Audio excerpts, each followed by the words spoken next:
And so now begins our stand-up show.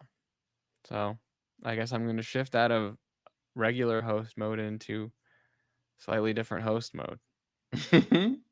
Give it up for me, I guess. I don't know. Take it away, Frankie. Trying to keep the energy up. Yeah, all right. Woo!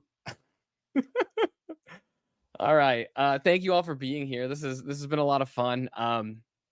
The thing is, like I said, we started Nice Hog 10 years ago, and we did not think that we were going to be able to be doing this kind of stuff. We could not see this far in the future, and we always had these kinds of aspirations. And growing up, I always kind of thought my heroes were Kermit the Frog and Bugs Bunny, and I kind of always aspire to be like Kermit the Frog. He's cool, he's calm, he's collected. He's the leader of a group of weird friends that put on shows. You kind of see where does a lot of strange stuff with a pig. Like, you could see where I'm going with this, but I'm worried that I'm more like Bugs Bunny, who is an obnoxious asshole.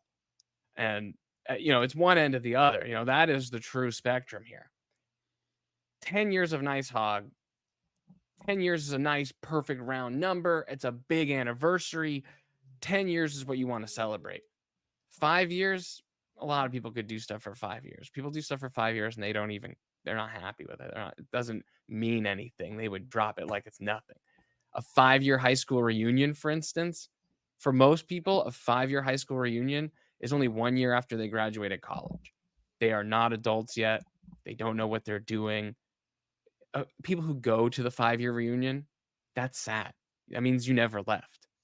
You don't have anything to show for it. The 10-year reunion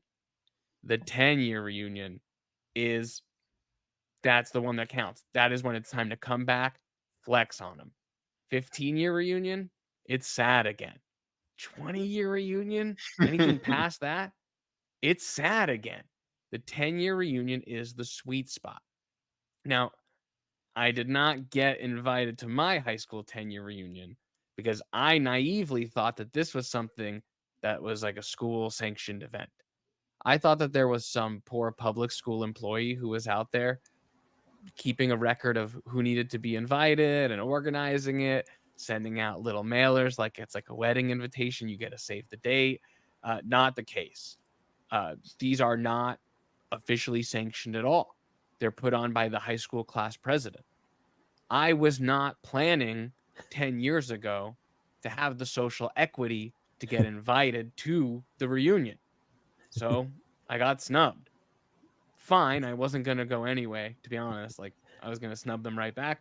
But it would have been nice to be invited, right? Like, you want to know people think of you, either to stunt on you or to be stunt on. Either way, it's cool. You want to be relevant.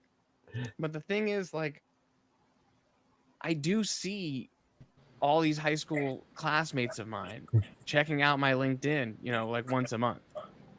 It's like a mini reunion regularly. I don't need to get together with them.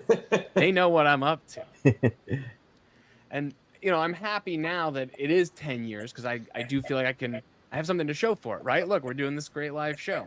We've got all this cool stuff that we're doing. 5 years ago, I didn't have this kind of stuff to show for it. 5 years ago, I didn't live in LA. I was not making movies. I was not married. I didn't have my shit together. 5 years ago, Frankie didn't have their shit together the way that I do today. 5 years ago, this is the most important thing that was happening to me 5 years ago. Have you ever clogged a toilet when you haven't taken a shit? So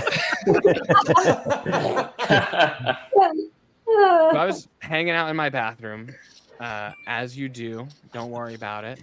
But I knocked the empty toilet paper tube holder, not the cardboard tube, the thing that the cardboard tube goes on. I knocked that shit off the wall as the toilet was flushing, and I watched it spiral down the drain. Oh. And I thought, I'm like kind of watching it in a little bit of awe and a little bit of horror. I'm like, there's no way this is gonna just go. It's gonna block. It's gonna get blocked. It's gonna break. It won't fit, right? It's like no way. It fucking fit. It went perfectly down the drain. And I rent the apartment, so I'm like, okay, it's my toilet. I have to do something about this. I'm the second floor of a 2-floor building. They're gonna know But I'm also anxious of like, I don't want to take responsibility for this dumb shit that I did. So I call the apartment. They put me in touch with a plumber. Plumber comes to my apartment. We're standing in the bathroom together. We're looking at the empty toilet. And he says, "What happened?" And I tell him exactly like I told y'all.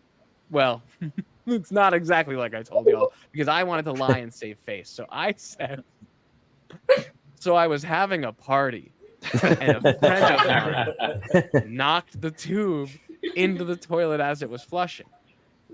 And he stares at me for a long time with the look that only a plumber can give you. He says, "My friend, I think someone lied to you." And I'm flattered that he thinks I really had a party.